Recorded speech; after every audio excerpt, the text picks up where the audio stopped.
I want to take a minute to explain our Innova flight numbers. That's these 4 numbers right here at the top of the stamp that describe the flight of a given disc. The first one is speed. The higher the number, the more aerodynamic the disc is and the faster it can cut through the air. For this TL3, that number is 8. So that's a fairway driver in the mid-range of where our speeds go. They go from 1 all the way up to 14, depending on how wide this wing is on the rim of the disc. The next number is glide. That's talking about how eager the disc is to get to the ground, how long it can kind of keep its loft and just keep its elevation as it flies through the air. For this one, that's a 4. Again, that's kind of towards the middle of the range. You're gonna see numbers from 2 to 1, maybe even for a really overstable disc, up to maybe 6 or so. The next numbers are kind of the most important, I think. The third one is gonna be your high speed turn. That number can be negative or positive. I know it's a bit confusing, but what that means is this one is at 0. So when I would theoretically throw this out in the high speed portion of its flight, right after I release it, it's not turning or fading. It's cruising straight. If the number was positive, that disc is likely to start fading even at high speed, moving to the left for a right-handed backhand throw.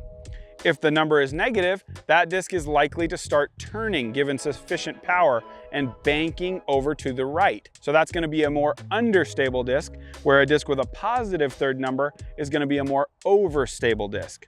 The last number, low speed fade. That's talking about how severe the final finish of the disc is going to be. Drivers are going to have more of a hook at the end. Putters and mid-ranges, that may be a 0 number. This TL3, pretty mellow, it's just a 1. But you could see discs all the way up to 4 or 5 that are really overstable and going to have a significant hook at the end of the flight. Now it's time for a little bit of terminology. You've probably heard the words understable and overstable, but you may not have a very deep understanding of what these things mean. Just in case, I want to bring you up to speed.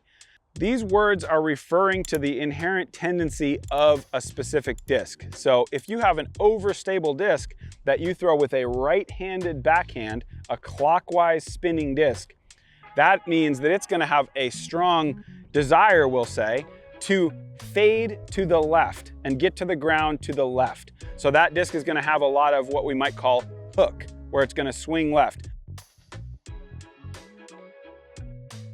The opposite's true if you were to throw that same disc with a forehand and change the spin to counterclockwise. Now that is going to fade to the right. That allows us the freedom to kind of use our minds to pick a line and try to execute that line. And that, in essence, is kind of the beauty of disc golf, is you can make all these choices and decisions and see how it works for you on the course. An understable disc is the opposite.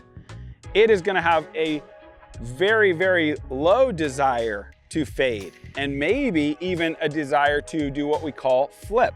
So you would throw that disc the exact same way as the overstable disc you just threw.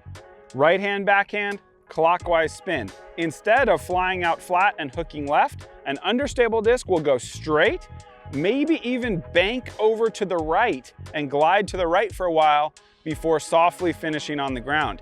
You can see why that's important to be able to make both of those things happen. Understable is going to get you more distance. Overstable is going to get you more control.